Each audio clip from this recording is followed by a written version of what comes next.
आज से 1 महीने पहले मेरे पास किसी सोर्स से एक एसएमएस आता है कि द्वारका में हज हाउस के अगेंस्ट में लोग प्रोटेस्ट कर रहे हैं। कि मैंने देखा वहाँ पे कि 1000 लोगों की भीड़ है और पुलिस है सिर्फ 10 पुलिस वाले, वो भी उनके साथ हंसी मजाक कर रहे हैं। तो जाहिर सी बात है, अगर वो चाहेंगे किसी को भी मारना तो मार सकते हैं और उनसे बोल सकते हैं कि आप थोड़ी देर के लिए इधर उधर हो जाइए, जो कि आजकल आम बात हो गई है। तो मैंने उन लोगों से बोला कि भाई आप क्यों आए हैं यहाँ पे। कई लोग को तो पता ही नहीं था। वो बोल रहे हैं हज का प्रोग्राम होने जा रहा है, वो बैठ कर ऐसी बातें कर रहे हैं। तो जाहिर सी बात है वो एक दूसरे के साथ कहकर आ गए भाई चलते हैं वहाँ पर, ये हो रहा है। और जब मैंने लोगों से बात करना शुरू करी तो उनके दिल में वही जो नफ़रत आजकल सभी को सब जगह सुनने मिलती है, वही मुझे भी सुनने मिली कि हमारे पैसों से यहाँ पर हज हाउस बना रहे हैं। मैंने जब उनसे पूछा कि आपके पैसे कैसे, तो बोलते हैं कि मुसलमान हैं ही कितने, और हैं भी तो काम क्या करते हैं, ये हैं पंचर वाले हैं, ये बाल काटते हैं। अब वो तो अच्छा हुआ कि उस वक्त उस आदमी ने मेरा नाम नहीं पूछा और ना ही मैंने उसे बताना अच्छा समझा, ठीक है। और कई लोगों की तो डिमांड यही थी कि आप पहले जय श्री राम बोलिए तो ही हम आपसे बात करेंगे। तो मैंने बोला ये क्या बात हुई कि नहीं। उन्होंने कहा क्या दिक्कत क्या है। तो मैंने बोल दिया क्योंकि मैं नहीं चाहता था कि मेरी आइडेंटिटी उनको रिवील हो और फिर मैं खुद एक वहाँ जाके खबर बन जाऊँ, ये मैं नहीं चाहता था। मेरा कैमरा का जो लेंस था उसको उन्होंने तोड़ दिया था, वो मेरे से नीचे गिर गया था। उसके बाद उस पर वो पैर रख के चले जाते हैं और मेरी तरफ से एक कनिंग से स्माइल देते हैं, स्माइल करते हैं और बोलते हैं कि टूट गया भाई नया ले लेना, क्या है।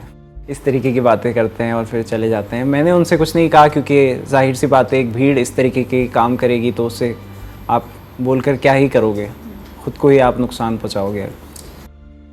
वहाँ तो करीब 1000 से ज़्यादा वहाँ पे लोग थे और भीड़ जा रही थी, उनके हाथ में झंडे थे, जय श्री राम के नारे लगा रहे थे वो। अब नारे लगाना कोई बुरी बात नहीं है, लेकिन इस नारे का एक मतलब अब जो है बदल गया है।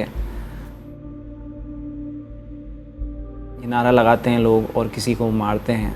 एक मुसलमान होने के नाते मुझे काफ़ी वहाँ पे डर लगने लगा कि अब इनसे बात करना भी कितना मुश्किल काम है। अगर इन्हें मेरा नाम पता चल जाता है तो मेरी क्या हालत हो सकती है। और जबकि वहाँ पे पुलिस भी 10-12 पुलिस वाले और 1000 लोगों की भीड़। फिर भी मगर मैं वहाँ पहुँचा, मैंने सोचा जो होगा देखा जाएगा। नाम पूछेंगे तब अपन नाम बदल के भी बता सकते हैं, क्योंकि जाहिर सी बात है अगर ज़िंदा रहना ज़्यादा ज़रूरी है, स्टोरी फाइल करना ज़्यादा ज़रूरी है।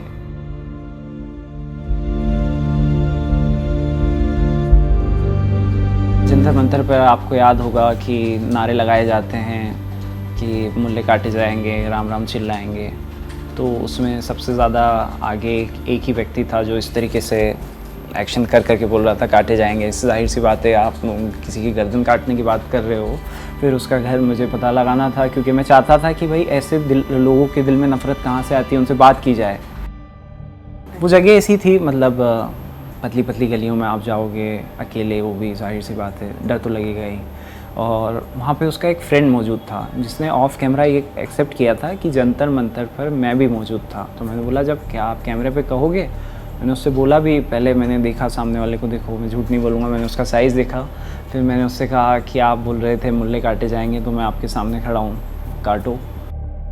फिर उसने कहा कि भाई कैसी बात करते हो। वो कनेक्ट करने लग गया कि ओवैसी क्या बोलता है, आपको वो नहीं दिखता, आपको ये हमारा ही सब दिखता है। उसको ये जानना था कि मेरे साथ कितने लोग और हैं और कहाँ पर हैं। वो मुझसे बार बार पूछ रहा था कि आपकी टीम को भी बुला लीजिए, आपकी टीम कहाँ है। मैंने बोला, मैंने उसे नहीं बताया। मैंने सोचा अगर जब वो सोच रहा है इस तरीके से कि मेरे साथ टीम है, तो मैंने बोला कि टीम अभी मेरी पेट्रोल पंप गई है, वो आने ही वाली होगी। और जो मैं ऑब्ज़र्व कर रहा था वहाँ पे, तो उसने 4-5 6 साढ़े 6 फीट के लोगों को इकट्ठा कर लिया था लेकिन उस वक्त तक मेरा काम पूरा हो गया था तो मैं वहाँ से निकल लिया।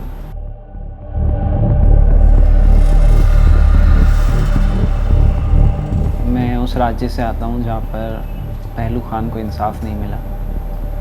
तो ये सब तो मैं नहीं सोचता। और मैं वैसे तो इस तरीके की स्टोरीज से दूर रहना चाहता था, मुझे बहुत डिस्टर्बिंग कंटेंट लगता था, ये सब देखता भी नहीं था मैं। लेकिन जब से मैं इस चीज़ में इन्वॉल्व हुआ हूँ हज हाउस वाली स्टोरी के बाद, तो अब मुझे इस चीज़ की आदत हो गई है। चाहे वो अगर किसी हिंदू के साथ भी गलत होगा तो मैं वहाँ भी जाऊँगा, ऐसा नहीं है, और डर की कोई बात नहीं है।